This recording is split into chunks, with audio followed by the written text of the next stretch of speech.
snow certainly would have covered the entirety of the front of that gas car. What did he see? Snow. Next. The wedge plow. Wedge plow is simply driven into the snowbank, and with the hope that it could extricate the snow. But the problem was, at a certain point, the snow is piled up on both sides of the cuts, and you can't elevate that snow far enough. Don, how many wedge plows were there in the state about? Wedge plows? Yeah. Oh, I don't have any idea, but 30 would be a guess, maybe. So it would take a while to get them to every place. Yeah, for instance, on the Evans St. L, there was a plow at Fort Dodge, a plow at Marshalltown. There was a wedge plow and a Russell plow at Fort Dodge. On the Milwaukee, I don't remember a plow being stationed in Spencer, but there might have been. But yes, in answer to your question, you had to find the plow. And before I go any farther, there's a lot of labor involved in a way that today would just be unthinkable. Lots and lots of labor. It was 1936, Depression. Bodies were available, and bodies were willing to work in these awful conditions. And at one point, 100, down at Melbourne, they recruited 100 men to go out and shovel the snow. Where would you get 100 men to do? Where would you get 100 shovels to do? and the likelihood of getting, well, I won't move there. Next. Here's the IC closer to hand, at hand. The IC hard at work near Marcus. Here you have a wedge plow with one single locomotive. But again, you can see the height of the snow in these cuts here. At a certain point, it's almost hopeless. Next. Now this is a different kind of a plow, and the version of a Russell plow. You might be able to see on the side of this plow there's a blade. That's a blade that you could, by hydraulics, you could move it out like this, but there's no way you can move the snow in this case. And here you have not one, but two, and I think three locomotives, a triple header. Next. Well, here you have 1, 2, 3. And a plow ahead, and what you don't see behind here is what was called a pull-out engine. When these guys got stuck, they'd reach in from behind and then pull these out. And if that didn't work, guess what? You see all these men standing around? They would have to dig down the sides.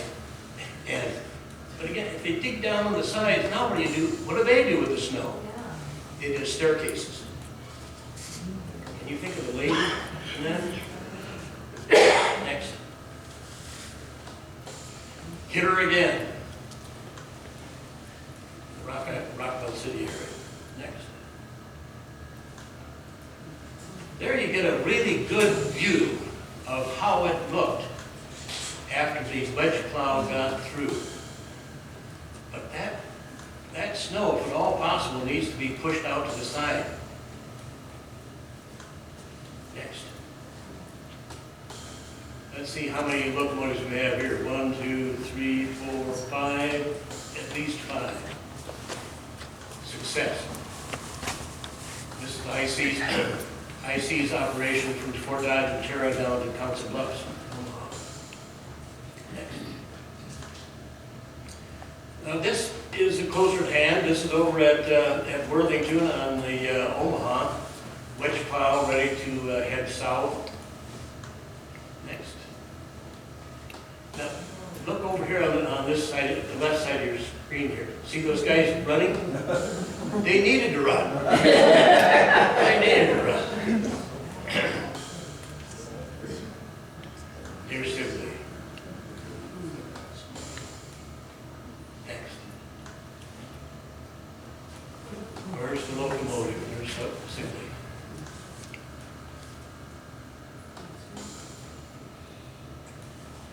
This is also on the Omaha, over near Sibley. Omaha was a subsidiary of Chicago Northwestern. Next. Here's the Milwaukee Road wedge plow stuck near Spencer. Again, I can see an official over here, the guy with the hat. The rest of the guys are working. That was an editorial. Here we have the Edmond St. L. and 2 miles southwest of Lake Mills. Look at the assembly of human beings here. And here, down on this side, you can see these 2 guys are shoveling out. And they're going to shovel up, and those guys are going to shovel out.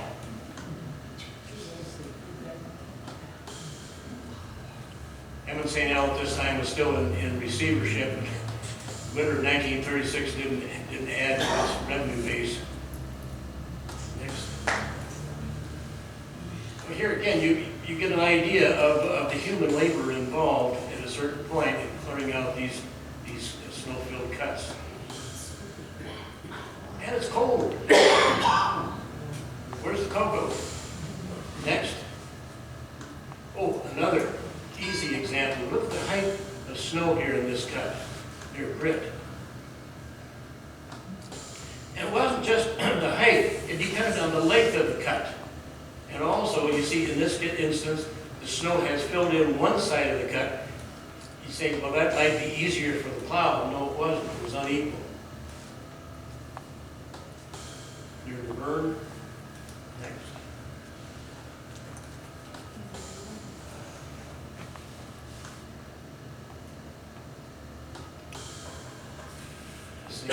Same work extra near Laverne. 2 locomotives here. Oh, this one made, I imagine, the national news. This is an Edmond St. L plow train. Here's the plow way over here. And then 2 very small, very elderly steam locomotives stuck in the snow. The fires have been killed, the water drained from the locomotives, imprisoned. That's a good term, these white dunes. And here they are. Are they forlorn or are they forlorn?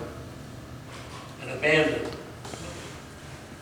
This is a branch line. This is the branch line. And Edmond St. L had its hands full trying to get the main lines cleared, let alone these branch lines. So they just let this be what it was.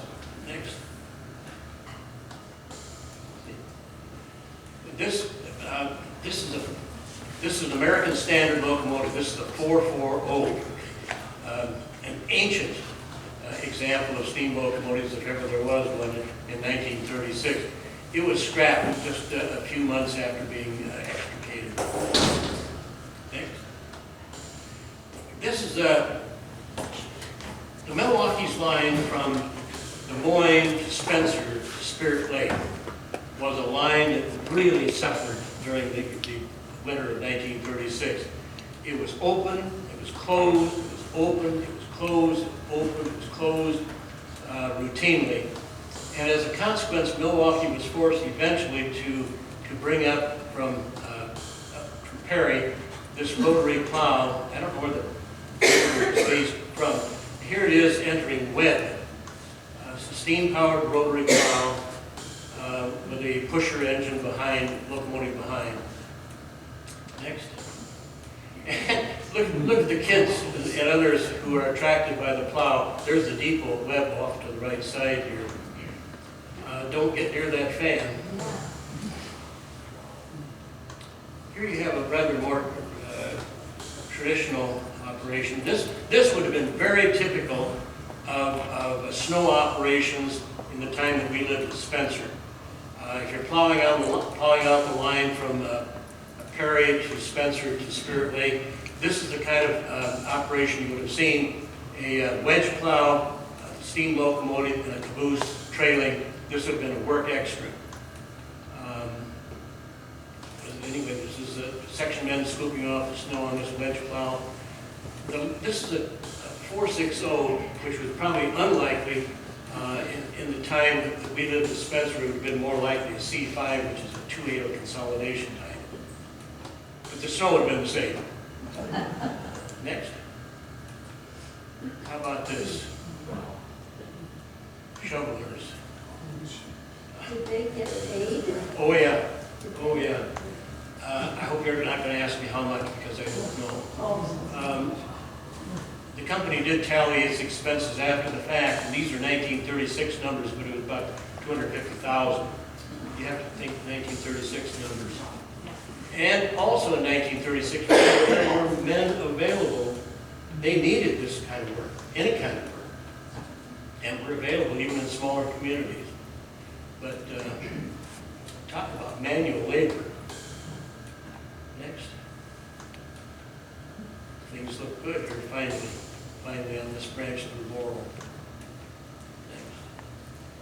We'll go back to the entombed train. But you see now the main line has been sufficiently cleared so that there are work crews available to go up and but think of the job, look at the shovels. They're going to be employed to get these guys free.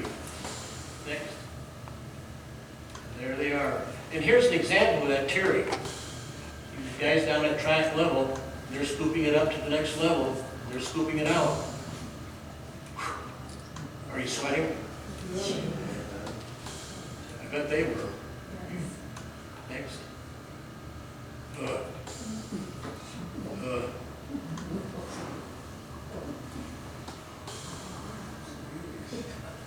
Isn't it interesting also to see how men were attired for work back then? It was almost like it was a uniform with blue denim everywhere and Homer hats. Well, this line from on the Edmund St. L. from Winthrop to Esterville to Spencer to Storm Lake, it was a real pain in the large muscle area for Edmund St. L. in 1936. Here you have not only a plow on the cut, but it's also derailed in bitter cold, a mile and a half north of Rembrandt. Probably the next day or two, these men would dig it out and get that plow re-railed. Next. But here again, we are on that same line. The plow is buried. Look at the depths of the cut. The snow is deep. The men are working. And next. This is right in your backyard. This 280 and plow, they threw a rod. The steam locomotive threw a rod, and as a consequence was disabled. They had nothing to do, and then the wind came up. The wind came up, closed the cut, drained the water, killed the fire, abandoned the locomotive, and stayed abandoned for 2 or 3 weeks. Now, back to coal. Schools closed. Why? Churches did not meet. Why? Lack of fuel. Lack of fuel. It's hard to imagine, 1936 is not that far away in terms of time, but we were dependent, so dependent on coal back then. Milk was also scarce. Trains didn't move. Eggs were scarce. Trains didn't move. Baked goods didn't move. Trains didn't move. So, yeah, let's go to the next one. Now here you have some dudes, probably from Spencer. They're kind of like that. They went up there to this entrapped locomotive and mocked it. Shame on them. Shame on them. Sports from Spencer. I don't know that they were from Spencer, but they probably were. Yeah, Spencerites are built that way. Next. Yeah, same thing. Brought their wives or dates along to gloat over this capture thing. Next. And there you can see the depths of the snow. Oof. Next. it's over. Oh. Finally, Finally, after CB&Q had no particular use for its rotary all the way from Lincoln, Nebraska, Albion, Iowa, north to Minneapolis, west to Minneapolis to Winthrop, and starting at Winthrop, coming down the line through Nome, Esterville, to Spencer. This is the rotary, a borrowed rotary on the Edmund St. L coming south. At St. James, for instance, spectators were thick near the railroad when the rotary came through. And it was a bad idea because the rotary hit some ice and threw the ice out and bombarded the onlookers. And there are some people who had to get to the hospital as a consequence. Here is this elderly rotary headed down through, as I said, the line through Esterville. Now keep in mind, when you get south of Esterville, you've got that stranded locomotive. And so they were coming from the north, and meanwhile a work crew was coming from the south. A maintenance crew did shim up that steam locomotive, and they pulled that back to Spencer out of the way and sent it to Fort Dodge for repairs. And the rotary then ended up going all the way through to Spencer.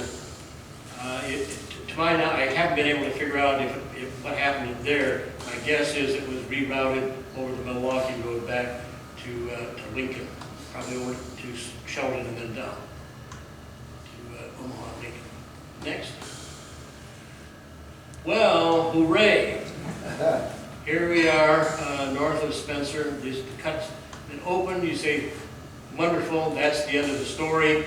Well, not quite. The moisture in these drifts